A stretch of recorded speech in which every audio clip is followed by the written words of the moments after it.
Halo teman-teman semua, aku rekomendasiin kalian salah satu aplikasi keren yang sangat menunjang kalian yang ingin membuat podcast, yaitu aplikasi Anchor.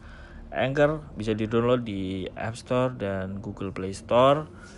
Itu cara mudah mendistribusikan podcast kamu dan bisa juga edit podcast kamu untuk menambahkan latar belakang musik dan segala macamnya. Ada toolsnya di situ. Pokoknya gampang banget. Kalian segera download Anchor.fm. Logonya ungu guys. Salah satu perusahaan dari Spotify. Dah.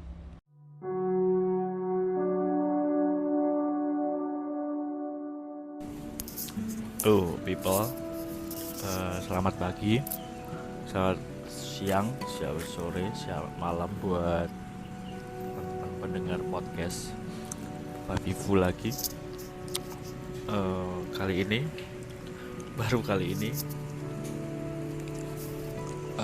podcast yang aku take ini sendiri aja, tanpa ada istri.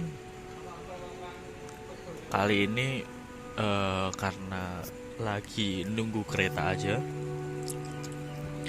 dan ingin cerita, jadi ya udah langsung buka aplikasi podcast, langsung aja buat cerita. Pengen cerita aja.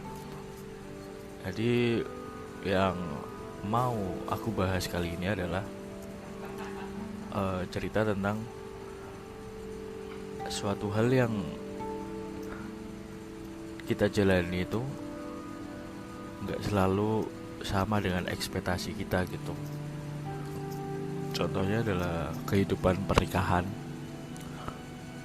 dan segala macam ujian-ujiannya dan segala macam keuntungannya, semuanya nggak terduga sama sekali.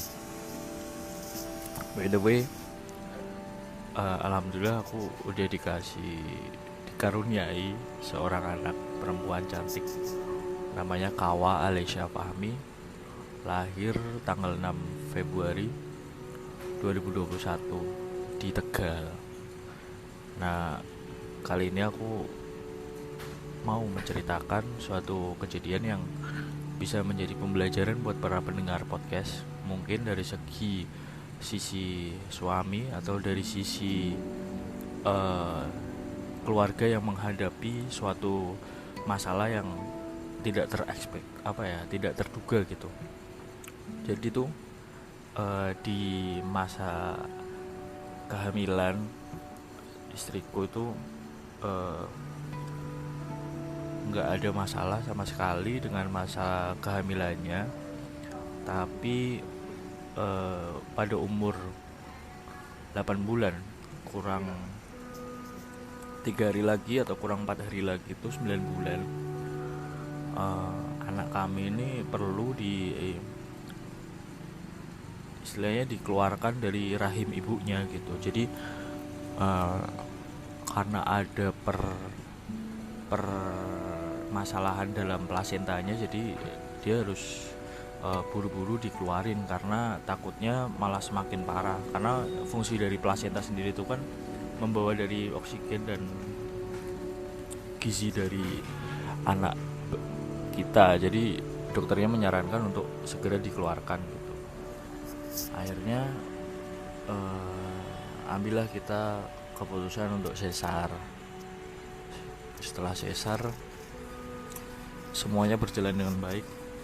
Setelah beberapa hari, anak kami mengalami yang namanya tuh demam pada bayi. Demam pada bayi ini menurut kita ini, kita takut juga, khawatir juga gitu.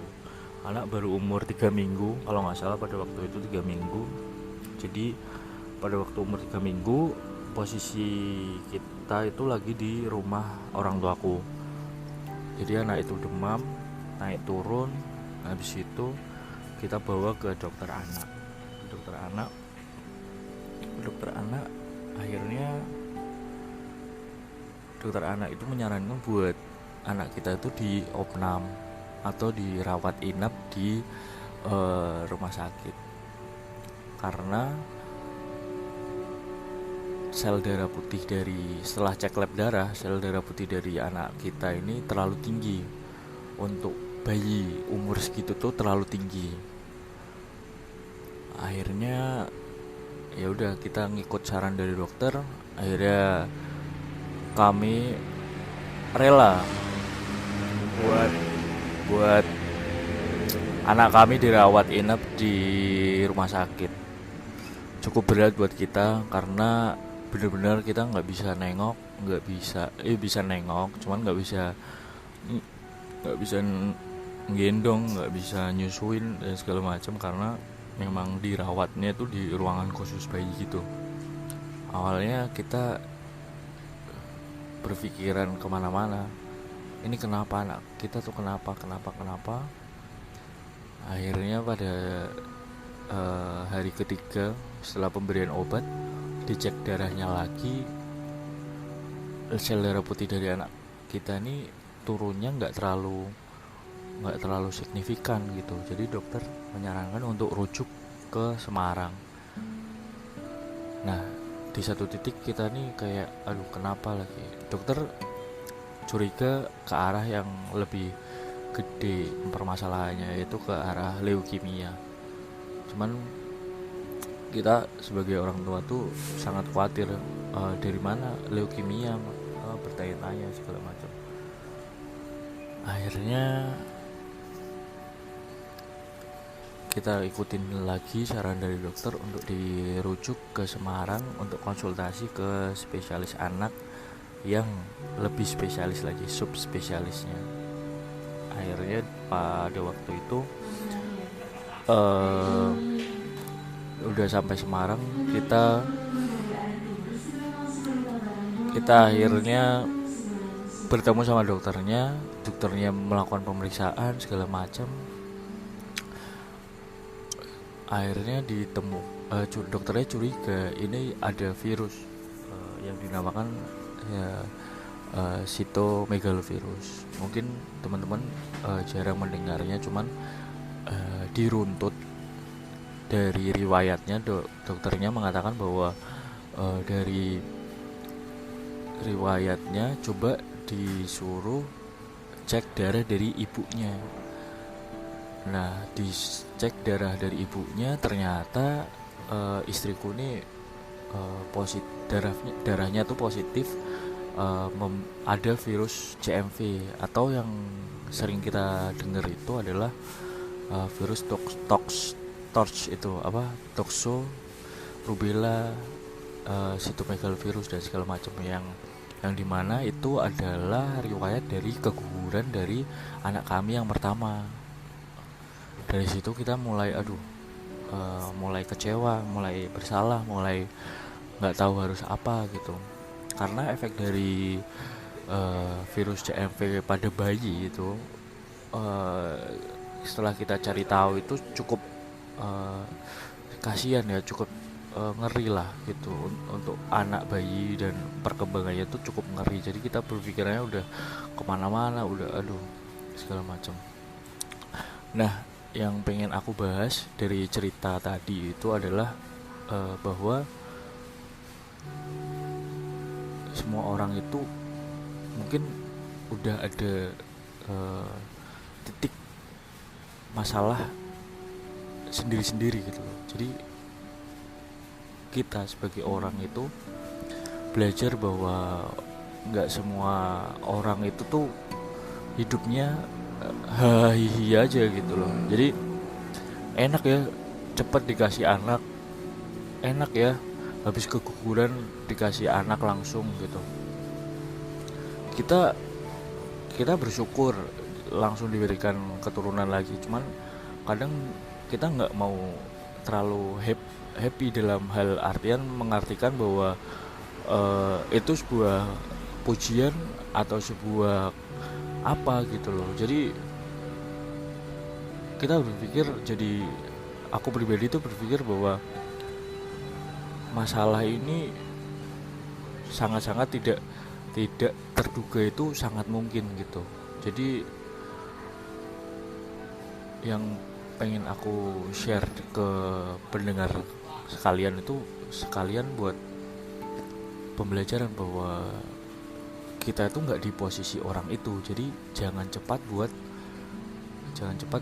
menilai orang itu tuh bahagia, orang itu tuh sedih terus, orang itu tuh kok sempurna banget hidupnya gitu loh. Kadang kita aja yang nggak tahu posisinya dia tuh lagi gimana gitu loh.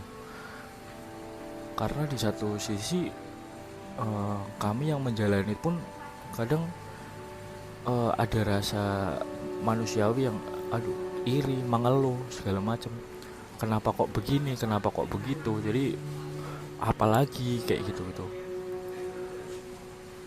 Ya bukan pesan sih, kita sama-sama belajar untuk mengarungi kehidupan tuh. Semakin kesini tuh memang yang paling penting adalah kita tuh jangan cepat untuk menilai suatu masalah atau suatu pandangan terhadap seseorang, terhadap kehidupan seseorang itu terlalu cepat gitu. Jadi apalagi kalau belum kenal, dengan kesoktahuan kita tuh kadang kita salah gitu loh. Anyway, semoga cerita ini bermanfaat buat kalian. Aku cuman pengen share aja karena aku lagi nunggu kereta dan aku pengen share aja sih, cuman sharing pengalaman yang mungkin ini pengalaman ya mungkin bisa the best atau tersurprise lah dalam hidupku selama aku hidup 24 tahun ya. Jangan lupa untuk selalu bersyukur, dan jangan lupa untuk selalu berbuat baik kepada semua orang, entah itu mau feedbacknya negatif atau feedbacknya nggak sesuai harapan dengan yang kamu harapkan, tapi tetap aja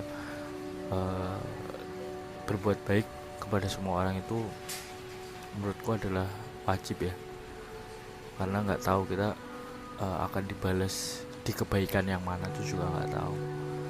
Mungkin cukup sekian, terima kasih sudah mendengarkan, semoga bermanfaat, sehat selalu kawan-kawan, bye.